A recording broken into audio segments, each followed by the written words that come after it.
ಇವಾಗ ಎಲ್ಲ kitchen counter ಮೇಲೆ ಇರುವಂಥ ಪಾತ್ರೆಗಳನ್ನೆಲ್ಲ ನಾನು ಆರ್ಗನೈಸ್ ಮಾಡಿಕೊಂಡು ಜೊತೆಗೆ ಅಡುಗೆ ಮಾಡ್ತಾ ಇದ್ದೀನಿ. ಈಗ ನಾನು ಬೆಂಡೆಕಾಯಿ ತೊಗೊಂಡಿದ್ದೀನಿ. ಬೆಂಡೆಕಾಯಿನ ನಾನು ಪಲ್ಯ ಮಾಡೋಣ ಅಂತ ಅಂದ್ಕೊಂಡಿದ್ದೀನಿ. ಗ್ರೇವಿ ಥರ, ಅದು ನೀರು ಹಾಕಿ ನಾವು ಮಾಡೋದ್ರಿಂದ ಫ್ರೈ ಥರ ಅಲ್ಲ, ಗ್ರೇವಿ ಥರ ಬರುತ್ತೆ. ಇದು ತುಂಬ ಚೆನ್ನಾಗಿರುತ್ತೆ, ನೀವು ಒಂದ್ಸರಿ ಟ್ರೈ ಮಾಡಿ. ಬೆಂಡೆಕಾಯಿನ ನಾನು ಒಂದು ಸೈಡ್ ಮಾತ್ರ ಕಟ್ ಮಾಡಿ ತೆಗಿತೀನಿ, ಕಾರ್ನರ್ ನಾನು ತೆಗಿಯಲ್ಲ, ಅದು ಹಾಗೆ ಇಟ್ಟಿರ್ತೀನಿ. ಅದು ಏನು ಎಳೆಯಾಗಿರುತ್ತೆ, ಚೆನ್ನಾಗೇ ಇರುತ್ತೆ. ಬೆಂಡೆಕಾಯಿನ ನೀವು ತೊಗೊಳ್ಬೇಕಾದ್ರೆ ಎಲ್ಲ ನೋಡಿ ಯಾವುದು ಎಳೆ ಇದೆ, ಯಾವುದು ಗಟ್ಟಿಯಾಗಿರೋದು, ಅಂದರೆ ಬಲ್ತೋಗಿರೋದು ಚೆನ್ನಾಗಿರಲ್ಲ. ಅದು ಚೆನ್ನಾಗಿರೋದನ್ನ ನೀವು ನೋಡಿ ತೊಗೊಳ್ಳಿ. ಜಸ್ಟ್ ಬೆಂಡೆಕಾಯಿನ 3 ಪೀಸ್ ಮಾಡಿ, ಸ್ವಲ್ಪ ದೊಡ್ಡದಿದೆ ಅಂತ ಹೇಳಿದ್ರೆ 4 ಪೀಸ್ ಮಾಡಿ.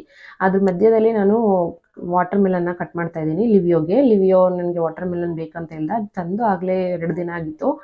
ಬೇರೆ ಫ್ರೂಟ್ಸ್ಗಳು ಖಾಲಿ ಆಗಿಲ್ಲ ಅಂತ ಹೇಳ್ಬಿಟ್ಟು ನಾನು ಇದನ್ನ ಕಟ್ ಮಾಡಿರಲಿಲ್ಲ. ಅದು ಖಾಲಿ ಆದ ತಕ್ಷಣನೇ ಇದನ್ನ ಕೇಳ್ದವನು. ವಾಟರ್ ಮಿಲನ್ ಅಂದರೆ ತುಂಬ ಇಷ್ಟ, ಬಟ್ 2 ಡೇಸ್ ಇಂದ ಕೇಳ್ತಾನೆ ಇದ್ದ ಕಟ್ ಮಾಡು ಅಂತ. ಅದಕ್ಕೆ ನಾನು ಬೇರೆ ಫ್ರೂಟ್ಸ್ ಎಲ್ಲ ಖಾಲಿ ಆದಮೇಲೆ ಕಟ್ ಮಾಡ್ಕೊಡ್ತೀನಿ ಅಂತ ಹೇಳಿ ಈ ರೀತಿ ಕಟ್ ಮಾಡಿ ಸ್ಕ್ವೇರ್ ಶೇಪಲ್ಲಿ ಕಟ್ ಮಾಡಿಕೊಟ್ರೆ ಮಕ್ಕಳು ಬೇಗ ತಿಂತಾರೆ. ಸೊ ಅದು ಕಟ್ ಮಾಡಾದ್ಮೇಲೆ ನಾನು ಬೆಂಡೆಕಾಯಿನ ಮತ್ತೆ ಕಂಟಿನ್ಯೂ ಮಾಡ್ತಾ ಇದ್ದೀನಿ ಕಟ್ ಮಾಡೋದನ್ನ. ನೋಡಿ, ಈ ರೀತಿ 3 ಭಾಗ ಮಾಡ್ತಾ ಇದ್ದೀನಿ ಅಷ್ಟೇ. ಒಂದು ಬೆಂಡೆಕಾಯಿನ 3 ಭಾಗ ಮಾಡ್ತಾ ಇದ್ದೀನಿ. ಈ ರೀತಿ ಮಾಡೋದ್ರಿಂದ ಉದ್ದ ಇರುತ್ತೆ, ತಿನ್ನೋದಕ್ಕೂ ಚೆನ್ನಾಗಿರುತ್ತೆ, ಟೇಸ್ಟಿಯಾಗಿರುತ್ತೆ. ಸೊ ಈ ರೀತಿ ಟಿಪ್ಪು ಏನಂತ ಹೇಳಿದ್ರೆ, ನೀವು 3 ಪೀಸ್ ಮಾಡಬೇಕು. ಜಾಸ್ತಿ ಚಿಕ್ಕದಾಗಿ ಮಾಡಿದ್ರೆ ಅದು ಬೇಯಿಸೋ ಟೈಮಲ್ಲಿ ತುಂಬ ಬೆಂದೋಗುತ್ತೆ ಅಥವಾ ಕಮ್ಮಿ ಬೇಯುತ್ತೆ, ಆ ಥರ ಅನಿಸುತ್ತೆ. ಸೊ ಬೆಂಡೆಕಾಯಿ ಎಲ್ಲ ಕಟ್ ಮಾಡಾದ್ಮೇಲೆ ಒಂದು ಈರುಳ್ಳಿನ ನಾನು ದಪ್ಪು ಈರುಳ್ಳಿ ತೊಗೊಂಡಿದ್ದೀನಿ. ಅಮೆರಿಕಾದಲ್ಲಿ ಈರುಳ್ಳಿ ಸೈಜು ನಿಮಗೆ ಗೊತ್ತಲ್ವಾ, ಒಂದೊಂದು 1/4 kg ಅರ್ಧ kg ಅಷ್ಟು ಇರುತ್ತೆ ಈರುಳ್ಳಿಗಳು. ನಾನು ಸೆಲೆಕ್ಟ್ ಮಾಡಿರುವಂಥ ಈರುಳ್ಳಿ 2 ಈರುಳ್ಳಿ ಸೈಜ್ ಬರುತ್ತೆ ಇಂಡಿಯಾ ಪ್ರಕಾರ. ಸೊ ಈ ಒಂದು ಈರುಳ್ಳಿನ ನಾನು ಕಟ್ ಮಾಡಿ ಇಟ್ಕೊಂಡಿದ್ದೀನಿ. ನೆಕ್ಸ್ಟ್ ಒಂದು ಟೊಮೊಟೊ, ರೋಮಾ ಟೊಮೊಟೊ ಅಂತ ಹೇಳ್ತಾರೆ ಇಲ್ಲಿ, ಅಥವಾ ವೈನ್ ಟೊಮೊಟೊ ಅಂತ ಹೇಳ್ತಾರೆ. ತುಂಬ ರೀತಿ ಟೊಮೊಟೊಗಳು ಸಿಗುತ್ತೆ. ನಾನೀಗ ವೈನ್ ಟೊಮೊಟೊ ತೊಗೊಂಡಿದ್ದೀನಿ. ಇಂಡಿಯಾದಲ್ಲಾದರೆ ನಾರ್ಮಲ್ ಆಗಿ ಹುಳಿ ಟೊಮೊಟೊ ಅಂತ ಹೇಳ್ತೀವಲ್ಲ, ಅದನ್ನ ಒಂದು ಕಟ್ ಮಾಡಿ ಇಟ್ಕೊಂಡಿದ್ದೀನಿ. ನೆಕ್ಸ್ಟು ನಾನು ಒಗ್ಗರಣೆಗೆ ರೆಡಿ ಮಾಡ್ಕೊಳ್ತಾ ಇದ್ದೀನಿ. ಸ್ವಲ್ಪ ಎಣ್ಣೆ ಹಾಕಿ ಸಾಸಿವೆ, ಕಡಲೆಬೇಳೆ, ಉದ್ದಿನಬೇಳೆ ಮತ್ತು ಸ್ವಲ್ಪ ಜೀರಿಗೆ ಹಾಕಿ ಸ್ವಲ್ಪ ಕರ್ಬೇವಿನ ಸೊಪ್ಪನ್ನು ಹಾಕಿ ನೀಟಾಗಿ ಫ್ರೈ ಮಾಡ್ಕೋಬೇಕು. ಅದು ಚಿಟಪಟ ಅನ್ಬೇಕು. ಅದಾದಮೇಲೆ 1-2 ಹಸಿಮೆಣಸಿಕಾಯಿನ ಉದ್ದುದಕ್ಕೆ ಕಟ್ ಮಾಡಿಕೊಂಡು ಹಾಕಬೇಕು. ಅದಾದಮೇಲೆ ನಾನು ಕಟ್ ಮಾಡಿ ಇಟ್ಕೊಂಡಿದ್ನಲ್ಲ 2 ಸೈಜ್ ಈರುಳ್ಳಿ, ಅದನ್ನು ಕೂಡ ಸೇರಿಸಿ ಫ್ರೈ ಮಾಡೋಣ. ಈ ಈರುಳ್ಳಿ ಬೇಗ ಬೇಯೋದಕ್ಕೆ ಸ್ವಲ್ಪ ಉಪ್ಪನ್ನು ಹಾಕೊಳ್ಳಿ. ಅದರಿಂದ ನನಗೆ ಏನಾಗುತ್ತೆ ಅಂತ ಹೇಳಿದ್ರೆ ಸ್ವಲ್ಪ ಟೈಮು ಸೇವ್ ಆಗುತ್ತೆ, ಬೇಗ ಈರುಳ್ಳಿ ಫ್ರೈ ಆಗುತ್ತೆ. ಈರುಳ್ಳಿ ಚೆನ್ನಾಗಿ ಫ್ರೈ ಮಾಡ್ಕೋಬೇಕು. ಚೆನ್ನಾಗಿ ಫ್ರೈ ಮಾಡ್ಕೊಂಡಾದ್ಮೇಲೆ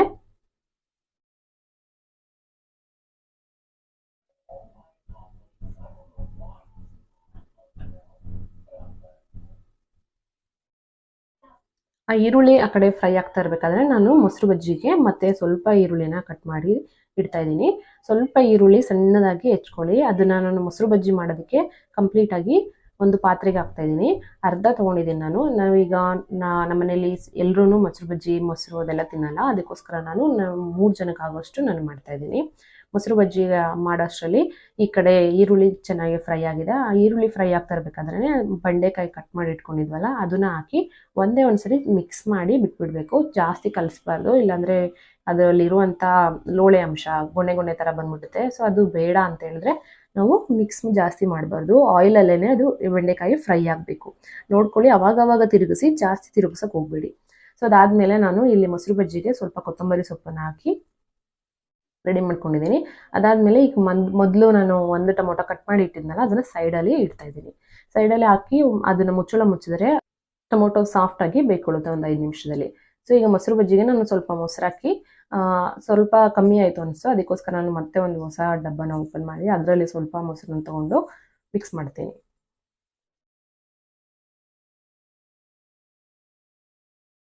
ನೆಕ್ಸ್ಟು ಸ್ವಲ್ಪ ಜೀರಿಗೆ ಪುಡಿನ ನಾನು ಪೌಡರ್ ಮಾಡಿ ಇಟ್ಕೊಂಡಿದ್ದೀನಿ. ಅದು ಜೀರಿಗೆ ಪೌಡರನ್ನು ಹಾಕಿದ್ರೆ ತುಂಬ ಚೆನ್ನಾಗಿರುತ್ತೆ ಮೊಸರು ಬಜ್ಜಿಗೆ.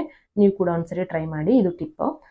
ಸ್ವಲ್ಪ ಉಪ್ಪು ಹಾಕಿ ಸ್ವಲ್ಪ ನೀಟಾಗಿ ಮಿಕ್ಸ್ ಮಾಡಿ, ಸ್ವಲ್ಪ ಪುದೀನ, ಒಂದೇ ಒಂದು ಸ್ವಲ್ಪ ಫ್ಲೇವರ್ಗೆ ಅಷ್ಟೇ. ಜಸ್ಟ್ ನಾನು ಪುದೀನ ಜಾಸ್ತಿ ಹಾಕಲ್ಲ. ಮೊಸರು ಬಜ್ಜಿಗೆ ಜಾಸ್ತಿ ಎಲೆಗಳು ಎಲ್ಲ ಸಿಗ್ತಾ ಇದ್ರೆ ಅಷ್ಟು ಇಂಟ್ರೆಸ್ಟ್ ಅನ್ಸಲ್ಲ. ಅಲ್ಲಲ್ಲಿ 1-2 ಸಿಕ್ಕಿದ್ರೆ ತುಂಬ ಚೆನ್ನಾಗಿರುತ್ತೆ. ಸ್ವಲ್ಪ ಕೊತ್ತಂಬರಿ ಸೊಪ್ಪನ್ನು ಕೂಡ ನೀವು ಹಾಕೊಳ್ಬೋದು. ಬೇಡ ಅಂತ ಹೇಳಿದ್ರೆ ನೀವು ಸ್ಕಿಪ್ ಮಾಡ್ಬೋದು, ಏನಾಗಲ್ಲ. ನೆಕ್ಸ್ಟ್ ಈಗ ಇಲ್ಲಿ ಟೊಮೊಟೊ ಬೇಯ್ತಾ ಇರಬೇಕಾದ್ರೇ ಬೆಂದಾಗಿದೆ. ಸೊ ಈಗ ಇದಕ್ಕೆ ನಾನು ಸ್ವಲ್ಪ ಶುಂಠಿ ಬೆಳ್ಳುಳ್ಳಿ ಪೇಸ್ಟು, ಸ್ವಲ್ಪ ಅಚ್ಚ ಖಾರದ ಪುಡಿ, ಸ್ವಲ್ಪ ಅರಿಶಿನ ಪುಡಿ, ಸ್ವಲ್ಪ ಧನಿಯಾ ಪುಡಿ, ಸ್ವಲ್ಪ ಕಸೂರಿ ಮೇಥಿ ಇದೆಲ್ಲ ಹಾಕಿ ನೀಟಾಗಿ ಮಿಕ್ಸ್ ಮಾಡ್ತಾ ಇದ್ದೀನಿ. ನೋಡಿ, ಈ ರೀತಿ ಟೊಮೊಟೊ ಎಲ್ಲ ಸಾಫ್ಟಾಗಿ ಬೆಂದಿದೆ ಅಲ್ವಾ, ಅದನ್ನ ಸೈಡಲ್ಲೇ ನಾನು ಮಿಕ್ಸ್ ಮಾಡ್ತಾ ಇದ್ದೀನಿ. ಈ ಮಸಾಲೆ ಎಲ್ಲ ಮಿಕ್ಸ್ ಮಾಡಿ, ನಾನು ಅರ್ಧ kg ಬೆಂಡೆಕಾಯಿ ತೊಗೊಂಡಿರೋದ್ರಿಂದ ಒಂದು ನಿಂಬೆಹಣ್ಣು ಸೈಜಷ್ಟು ಹುಣಸೆ ಹಣ್ಣನ್ನು ನಾನು ಬಿಸಿ ನೀರಿಗೆ ಹಾಕಿ ಇಟ್ಟಿದ್ದೆ. ಅದನ್ನ ರೆಡಿ ಮಾಡಿ ಈಗ ನಾನು ಕಲಸಿ ಹಾಕ್ತಾಯಿದ್ದೀನಿ. ಸ್ವಲ್ಪ ನೀರು ನೋಡಿಕೊಂಡು ಅಡ್ಜಸ್ಟ್ ಮಾಡ್ಕೊಳ್ಳಿ. ಬೆಂಡೆಕಾಯಿ ಪೂರ್ತಿ ಕಂಪ್ಲೀಟ್ ಆಗಿ ಮುಳುಗಬೇಕು ಅಷ್ಟು ನೀರನ್ನು ಹಾಕಿ. ಜಾಸ್ತಿ ನೀರನ್ನು ಹಾಕೋದು ಬೇಡ, ಸ್ವಲ್ಪ ಹಾಕಿದ್ರೆ ಸಾಕು. ಆ ಹುಳಿ ಮತ್ತು ನೀರು ಎಲ್ಲ ಮಿಕ್ಸ್ ಆಗಿ, ಖಾರ ಎಲ್ಲ ಮಿಕ್ಸ್ ಆಗಿ ತರಕಾರಿಗೆ ಅಂಟ್ಕೋಬೇಕು. ಆ ರೀತಿ ನೀವು ಕಲಿಸ್ಕೊಂಡು ಮತ್ತೆ ಮುಚ್ಚಳ ಮುಚ್ಚಿ ಒಂದು 5 ನಿಮಿಷ ಬೇಯಿಸಿ. ಮತ್ತೆ ಮಧ್ಯದಲ್ಲಿ ಒಂದು 5 ನಿಮಿಷ ಈ ರೀತಿ ತಿರುಗ್ತಾ ಇರಿ. ತಿರುಗೋದ್ರಿಂದ ಎಲ್ಲ ಬೆಂಡೆಕಾಯಿ ಕೂಡ ನೀಟಾಗಿ ಬೇಯುತ್ತೆ. ಸೊ ಅದ್ರ ಮಧ್ಯದಲ್ಲಿ ನಾವು ಆಲ್ರೆಡಿ ಈರುಳ್ಳಿನ ಬೇಯಿಸೋದಕ್ಕೆ ಉಪ್ಪು ಹಾಕೊಂಡಿದ್ದೆ ಅಲ್ವಾ, ಅದನ್ನು ನೋಡಿಕೊಂಡು ನೀವು ಮತ್ತೆ ಇನ್ನೊಂದು ಸ್ವಲ್ಪ ಉಪ್ಪನ್ನ ಅಡ್ಜಸ್ಟ್ ಮಾಡ್ಕೊಳ್ಳಿ. ಅದು ಲಾಸ್ಟಲ್ಲಿ ಸ್ವಲ್ಪ ಕೊತ್ತಂಬರಿ ಸೊಪ್ಪು ಹಾಕಿ ಮಿಕ್ಸ್ ಮಾಡಿ ಮತ್ತೆ ಮುಚ್ಚಳ ಮುಚ್ಚಿ 1-2 ನಿಮಿಷ ಲೋ ಫ್ಲೇಮಲ್ಲಿ ಬಾಯ್ಲ್ ಮಾಡಿ. ಸೊ ನೋಡಿ, ಬೆಂಡೆಕಾಯಿ ಹುಳಿ ರೆಡಿ ಆಯಿತು. ನೆಕ್ಸ್ಟ್ ನಾನು ಕುಕ್ಕರಲ್ಲಿ ರೈಸು ಮತ್ತು ಮುದ್ದಪಪ್ಪು ಇಟ್ಟಿದ್ನಲ್ಲ, ಎರಡನ್ನೂ ಆನ್ ಮಾಡಿದೆ. ರೈಸ್ ಆ ಕಡೆ ಆಗ್ತಾಯಿದೆ, ಮುದ್ದಪಪ್ಪು ಆಲ್ರೆಡಿ ಆಗಿದೆ. ಅದನ್ನು ನಾನು ನಿಮಗೆ ತೋರಿಸ್ತಾ ಇದ್ದೀನಿ. ಮುದ್ದಪಪ್ಪು ನೋಡಿ ಈ ರೀತಿ ನೀರೆಲ್ಲ ಇಲ್ಲದೆ ಗಟ್ಟಿಯಾಗಿ ರೆಡಿಯಾಗಿದೆ. ಅದನ್ನು ಜಸ್ಟ್ ಈ ರೀತಿ ವಿಸ್ಕರ್ ತೊಗೊಂಡು ಜಸ್ಟ್ 1-2 ಸರಿ ಈ ಥರ ಮಿಕ್ಸ್ ಮಾಡಿದ್ರೆ ಸಾಕು, ಮುದ್ದಪಪ್ಪು ಕಂಪ್ಲೀಟಾಗಿ ರೆಡಿ ಆಗುತ್ತೆ. ನಿಮಗೆ ತುಪ್ಪ ಬೇಕಂದರೆ ಹಾಕ್ಕೊಳ್ಬೋದು ಈಗಲೇ, ಬೇಡ ಅಂತ ಹೇಳಿದ್ರೆ ಆಮೇಲೆ ಕೂಡ ಹಾಕ್ಕೊಬೋದು. ಅದಾದಮೇಲೆ ನೆಕ್ಸ್ಟ್ ನಾನು ಹಪ್ಪಳಗಳನ್ನು ಸುಟ್ಕೊಳ್ಳೋಣ ಅಂತ ಅಂದ್ಕೊಂಡಿದ್ದೀನಿ. ಅದರಲ್ಲಿ ನಮಗೆ ಲಿವಿಯೋಗೆ ಕಲರ್ಫುಲ್ ಹಪ್ಪಳಗಳಂದರೆ ತುಂಬ ಇಷ್ಟ. ರೈಸ್ ಕ್ರ್ಯಾಕರ್ಸ್ ನಾನು ಸ್ವಲ್ಪ ಗ್ರೌಂಡ್ನಟ್ ಆಯಿಲ್ ಹಾಕಿ ಜಸ್ಟ್ ಹಪ್ಪಳ ಸುಡೋಷ್ಟು ಮಾತ್ರನೇ ಎಣ್ಣೆ ಹಾಕಿ ನಾನು ರೆಡಿ ಮಾಡ್ತಾಯಿದ್ದೀನಿ. ನೋಡಿ, ಈ ಬೆಂಡೆಕಾಯಿ ಹುಳಿ ರೆಡಿಯಾಗಿದೆ. ಇದನ್ನು ಸೈಡಿಗೆ ಇಟ್ಟು ನಾನೀಗ ಹಪ್ಪಳನ ಹಾಕೋದಕ್ಕೆ ಈ ಕಡೆ ಒಲೆಗೆ ಹಾಕ್ತಾಯಿದ್ದೀನಿ. ಯಾಕಂತ ಹೇಳಿದ್ರೆ ಅದು ದೊಡ್ಡ ಉರಿ ಬರುತ್ತೆ ಆ ಒಲೆಯಲ್ಲಿ. ಎಣ್ಣೆ ತುಂಬ ಬಿಸಿ ಆಗಿಬಿಡುತ್ತೆ, ಅಷ್ಟು ನನಗೆ ಬಿಸಿ ಬೇಡ. ಆಲ್ರೆಡಿ ಬಿಸಿ ಆಗಿದೆ. ನಾನು ನಾರ್ಮಲ್ ಟೆಂಪ್ರೇಚರಲ್ಲಿ ನಾನೀಗ ಎಲ್ಲ ಹುರಿದು ಹಾಕ್ತಾ ಇರ್ತೀನಲ್ವ, ಆಗ ಕರೆಕ್ಟಾಗಿ ಆಗುತ್ತೆ. ನೋಡಿ, ಒಂದೇ ಒಂದು ಹಾಕಿ ಚೆಕ್ ಮಾಡ್ತಾ ಇದ್ದೀನಿ ಟೆಂಪ್ರೇಚರ್ ಕರೆಕ್ಟ್ ಇದೆಯಾ ಇಲ್ವಾ ಅಂತ. ಸೊ ಈ ರೀತಿ ಹಾಕಿದ ತಕ್ಷಣವೇ ಹಪ್ಪಳಗಳು ಮೇಲ್ಗಡೆ ಬರಬೇಕು, ಆಗ ನಮಗೆ ಗೊತ್ತಾಗುತ್ತೆ ಎಣ್ಣೆ ಚೆನ್ನಾಗಿ ಕಾದಿದೆ ಅಂತ. ಬಿಸಿ ಬಿಸಿ ಎಣ್ಣೆಯಲ್ಲೇ ಹಾಕಬೇಕು, ಕಮ್ಮಿ ಉರಿಲಿ ಹಾಕಿದ್ರೆ ಅಷ್ಟು ಅದು ಪಾಪ್ ಆಗಲ್ಲ. ನೋಡಿ, ಈ ರೀತಿ ಬೇಗ ಕಲರ್ ಎಲ್ಲ ಚೆನ್ನಾಗಿ ಆಗ್ತಾಯಿದೆ. ನನಗೆ ಈ ಕಲರ್ಫುಲ್ ಆಗಿರೋದು ನೋಡೋದಕ್ಕೆ ತುಂಬ ಇಷ್ಟ. ನಮ್ಮ ಮಕ್ಕಳಿಗೆ ಈ ಕ್ರ್ಯಾಕರ್ಸ್ ಅಂದರೆ ತುಂಬ ಇಷ್ಟ, ಚೆನ್ನಾಗಿ ತಿಂತಾರೆ. ಊಟ ಬೇಡ, ಬೇಕಂದ್ರೆ ಇದನ್ನೇ ಕೊಟ್ಬಿಟ್ರೆ ಪ್ಲೇಟ್ ತುಂಬ ತಿನ್ಕೊಳ್ತಾರೆ.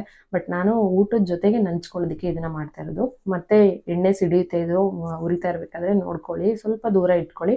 ನಾನು ತೊಗೊಂಡಿದ್ದೀನಿ ನೋಡಿ, ಈ ರೀತಿ ಫ್ರೈ ಮಾಡೋದು. ಸ್ವಲ್ಪ ಹ್ಯಾಂಡಲ್ ಉದ್ದ ಇರುತ್ತೆ, ನಾನು ದೂರದಿಂದ ಹಾಕ್ತೀನಿ. ಎಣ್ಣೆ ಅಂದರೆ ಯಾರಿಗೆ ತಾನೇ ಭಯ ಇಲ್ಲ, ನನಗೆ ಸ್ವಲ್ಪ ಭಯ. ನಾನು ಮದುವೆಗೆ ಮುಂಚೆ ಅಡುಗೆ ಮಾಡ್ತಾ ಇರಲಿಲ್ಲ, ಇವಾಗ ಅಡುಗೆ ಮಾಡೋದಕ್ಕೆ ಶುರು ಮಾಡಿರೋದು.